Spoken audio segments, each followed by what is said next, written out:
Amel a un petit frère qui s'appelle Amine. On n'échappe jamais à ce que Dieu nous destine. Amine est fougueux, Amine n'a pas froid aux yeux, pur produit de la banlieue, Amine joue avec le feu. Incarcéré à 13 piges, le juge l'assassine. Plus jeune détenu de France, son avenir se dessine. Amel a beau écrire au tribunal, rien n'y fera. On passe pas tous entre les gouttes comme Alexandre Benalla. Incarcération sera destructrice. Amine vit cet emprisonnement comme une injustice. Amine vomit le système, Amine a la rage. Puis Amine finit dans les braquages. 17 années de placard, Amel enchaîne les courriers et les parloirs. Les gens t'oublient quand on t'incarcère. Amel ne lâchera jamais son petit frère. À 29 ans, Amine est en cavale. Il cherche à échapper à un contrôle banal. Il prend la fuite, mais le flic ne lui fait pas de cadeau. Sans sommation, balle dans le dos. Puisqu'ils ont tué son petit frère, contre le système, Amel part en guerre. Le flic prétend la légitime défense, n'exprime aucun regret, fait même preuve d'arrogance. Les médias répandent la version policière. En France, personne ne pleure sur le sort d'un gangster. Ses parents vivent dans la peur, mais Amel ne lâche rien. Elle finit par trouver des témoins. Malgré les faits et les preuves amassées, le flic est acquitté au premier procès. Choquant, même le procureur fait appel. Une balle dans le dos, ça ne peut être accidentel. Amel poursuit la bataille et puise son courage au plus profond de ses entrailles. Elle met sa vie de côté, elle a un mari qui l'aime, la soutient dans l'adversité. Parfois Amel a des idées noires, un désir de vengeance inonde son désespoir. Devant l'incompréhension, des fois elle pense au pire. Œil pour œil, dent pour dent, tu vois ce que je veux dire. Alors qu'elle risque de prendre un mauvais tournant, je lui accorde un troisième enfant. Un petit garçon, beau, mine, il le ressemble tellement qu'elle l'appelle Amine. Sur la haine, l'amour reprend le dessus. À force de résistance, elle trouve enfin une issue. Après 5 ans de lutte acharnée, le flic est enfin condamné.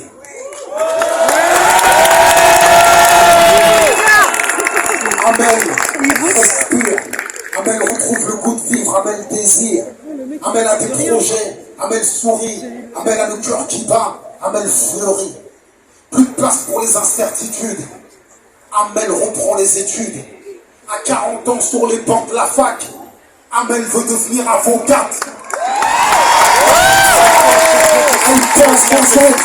Elle n'oublie pas Amine, alors elle pense aux autres. J'écris son histoire pour ne pas oublier ce qu'on peut faire avec de la volonté. T'as vu, nos sœurs sont belles, immenses, et le courage qu'elles portent en elles. 10 ans après, fallait que je le répète. On n'est pas condamné à l'échec. Bonjour à tous. Détingé Christophe, surnommé boxeur gilet jaune de l'acte 8 du 5 janvier 2019, pour avoir combattu des forces de l'ordre qui maltraitaient des manifestants innocents, désarmés, femmes au sol. Toute cette violence policière et violence d'État qui est faite à tous nos manifestants comme à tous nos jeunes de quartier, par notre police et directement par notre système, par l'État. On ne m'a pas imposé, j'avais envie de venir à cette marche. Voilà, pour soutenir, pour essayer de créer une cohésion commune avec toutes les causes qu'il y a, aujourd'hui. Il faut qu'on arrive à tous se rencontrer et à créer une union pour combattre notre ennemi, un seul ennemi qui est l'État, c'est tout.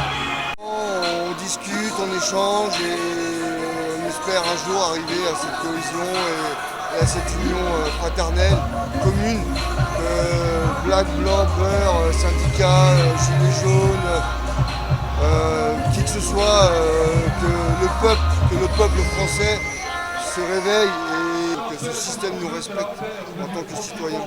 Effectivement, c'est un peu ce dont tu parlais, un symbole d'union. Mais il faut.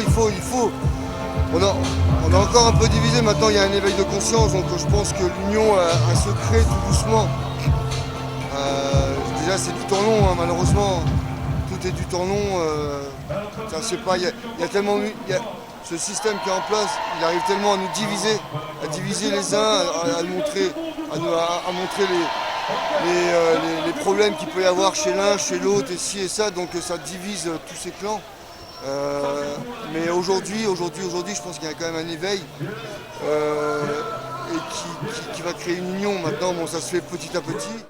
Les plus faibles, on les défend, oui, c'est ce que ce système devrait faire. C'est eux qui font le travail laborieux de notre France.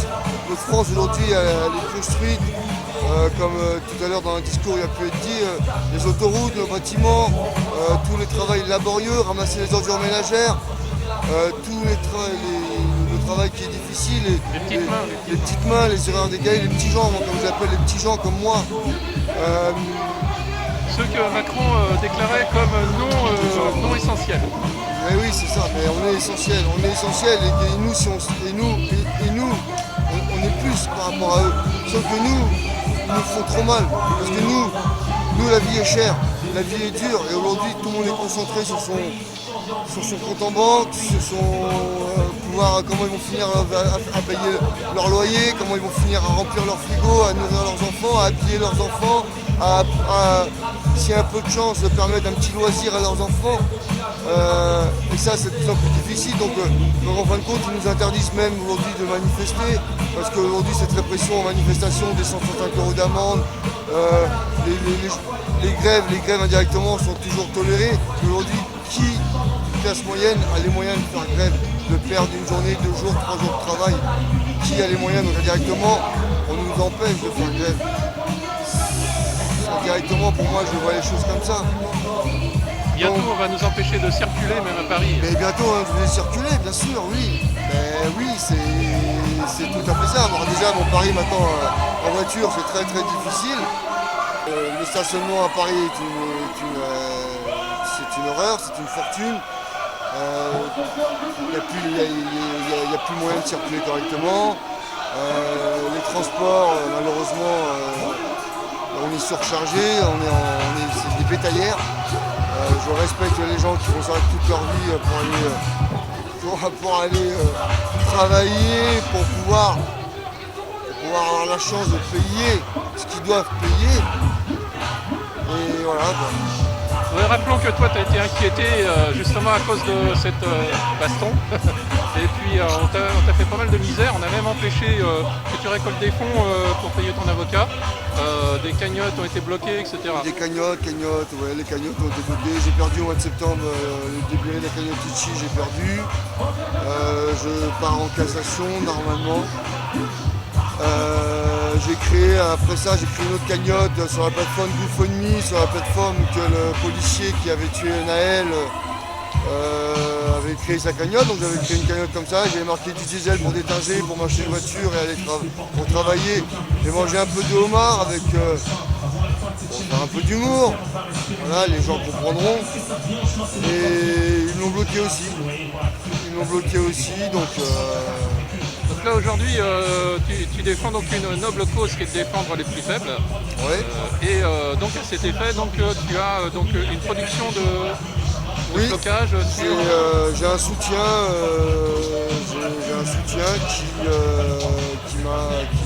qui a créé des t-shirts pour me soutenir. Qui en fin de compte, on a récupéré le graphique, un graphe qui avait été fait quand j'avais été condamné en prison sur un grand mur à Paris, qui était d'un graffeur ukrainien. Donc c'est la silhouette de moi, c'est ma silhouette en tant que boxeur. Et puis là, il y a une phrase dessus, les plus faibles on les défend, c'est la phrase que je dis à chaque fois et qui est dans mes valeurs. Une phrase noble qui résume tout. Ouais, une phrase noble qu'on devrait tous savoir. Nous on le sait. Oui. Voilà, il faut aller sur le site yapuka.org ou yapuka. On mettra le lien. Merci. Merci Christophe. Merci. Merci pour tout ce que tu fais d'ailleurs.